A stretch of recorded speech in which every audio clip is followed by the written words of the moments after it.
Last year, it was seemingly all anyone could talk about. The Chiefs do not have a good receiving core. Basically, it was just accepted that that was what was going to do them in. Their receiving core was awful. And then they won the Super Bowl. So now we're like, well, what do we do with this information? Well, the Chiefs, I think, did the right thing. They said that was great that we won a Super Bowl with a subpar receiving core, although it actually wasn't as bad as people made it out to be. Like, guys like Travis Kelce and Rashee Rice were really good last year, but still, it wasn't a dominant receiving core by any means. And so this was an attempt to, I think, do the right thing by saying, let's not try to recreate that. Let's try to make things easier on our, superstar quarterback in future years. And that's what they did. So in today's video, we're going to talk about, did it work? Did they successfully get the receivers that can create a, not just a acceptable receiving core, but an actively good one?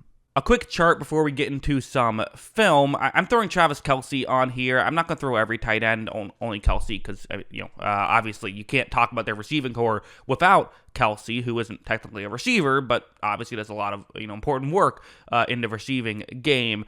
The number you see next to each player is where they ranked according to Pro Football Focus grades. There were 128 eligible wide receivers, 72 eligible tight ends. If it says DNQ, it means they did not qualify, did not get enough snaps. And then I broke it up into two chunks. The top guys are like I would say like starters, or guys I expect to get significant playing time. Guys towards the bottom are maybe flyers that are still on the roster at this point. The top two, Travis Kelce and Rashee Rice, both really good. Rashee Rice was PFF's 14th highest graded receiver last year, which I think there's reasons for that. I don't know if I'm expecting that to be replicated year in and year out, but I think he was still a really good player last year. Kelce, obviously, one of the best tight ends to ever do it, if not the best tight end to ever do it, and still playing at a really high level. His quote-unquote down year last year was still the second highest graded tight end in football, which I guess is a down year for him, but usually he's easily number one, and certainly in the playoffs he played like vintage Travis Kelce.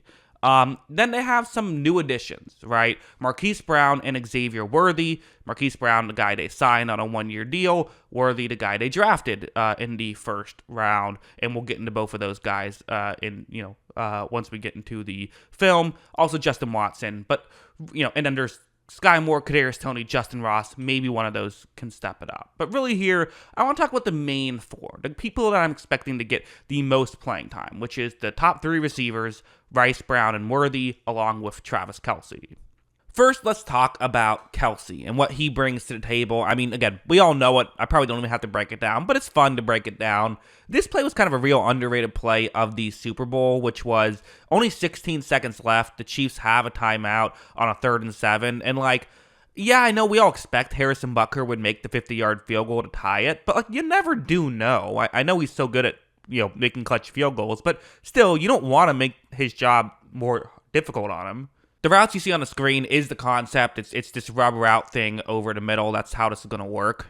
Well, when this play begins, you see that right here. Tight end's doing a good job for one thing of he's not going to actually create contact, so no penalty there. But even without that, Kelce has a step on Fred Warner, who is the best cover linebacker in the game. I think most people would agree with that. But you see right here, Kelce still has a step. Not just that, but when Mahomes hits him in stride, watch him go. And for a second, it looked like he was maybe going to get a touchdown. A player came in off screen and was able to make that tackle. But again, Kelce's just someone you trust in a big spot. And a key 3rd down and 7 late in the Super Bowl, you trust him to win that matchup. And having a guy like that is huge. While you could sit here and say, oh, do the Chiefs have a number one receiver? Well, they have a number one option, and it's Travis Kelce. But now let's go to the other guys. One thing that's interesting about kind of, compiling footage for this and everything is they're very similar. Marquise Brown, Rashee Rice, and Xavier Worthy all can kind of do similar things. And I don't know if that's a good thing or a bad thing, to be honest, but let's talk about just what they can do. So Rice, for example, a lot of what he did was stuff like this, where it's just going to be kind of an underneath route, sit, underneath the zone coverage.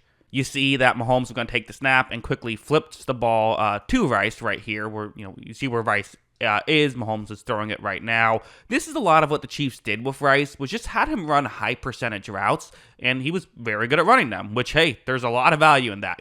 Have a high batting average. He's the baseball equivalent of the leadoff hitter who draws a lot of walks and, gets a lot of singles. But Mahomes here is going to flip it to Rice, who does good work after the catch as well. He could, hit a double or hit a home run as well here and there, but really he was the high batting average guy.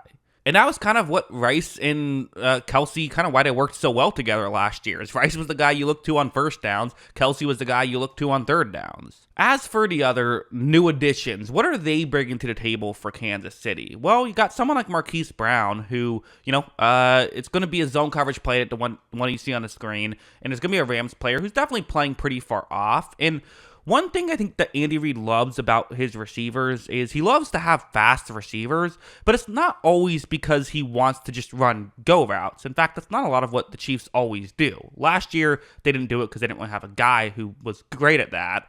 And while I do wonder if Worthy and Brown do that more, I certainly think that's possible. I also think what Reid wants is just guys who can then run these routes. Watch how when this play begins, you see that when Brown cuts, he cuts so seamlessly and so kind of out of nowhere. That Rams defender is playing so far off at this point. Brown makes the grab and they're able to pick up a first down. I think a lot of times Reid really does like speed just to help fool the opposing team. We know, football is a game of deception, and few are better at deceiving than Andy Reid is. So having these different weapons who can, work this way is very helpful. And then going over here for Worthy, the way this is going to work is it's going to be the wide receiver screen. He's the one who's going to get the ball in his hands. And when this play begins, you see that, quarterback gets the ball to Worthy, but there is a defender kind of right in his area. This is not an ideal situation for Worthy. But first, he's able to blow by that defender. Gets towards the sideline. Good stuff. It's at a top speed. But this is, I think, really why they drafted him. It's not just for the top speed, although that helps. Watch him move while at that top speed and cuts back over the middle and picks up a ton more yards. Finally does get tripped up. Nearly had a touchdown on that one, honestly, but still was able to make a lot of really good stuff happen there for the not for the Kansas City Chiefs, for Texas. And, you hope he can do the same thing for the Kansas City Chiefs. So going back to the list again, did the Chiefs do enough to make this receiving core, great? I don't know about great, but I think it should be really good. I do think that for the Chiefs, what they really want is just have a lot of different receivers who can play well. 2 years ago, when they won the Super Bowl, the receiving core was actually a pretty big strength of that roster. It wasn't a bunch of superstar names, but it was having just 4 or 5 guys who you trust can come in and do what they can do well. Now, maybe you could argue Rice, Brown, and Worthy are too similar of players. While they certainly all have their own, quirks and aren't the exact same player, there is definitely, a lot of boxes that they check are these same boxes. I think that's reasonable to say. But again, for Reid and for what the Chiefs want to do, I really think they just need several guys who can come through and play well. And Justin Watson is a solid 5th option. He really is. So, and who knows? Maybe Sky Moore does take a step up. Maybe Tony finally does put it all together, or Justin Ross finally puts it all together. Who knows? But are the Chiefs going to have a good receiving core next year?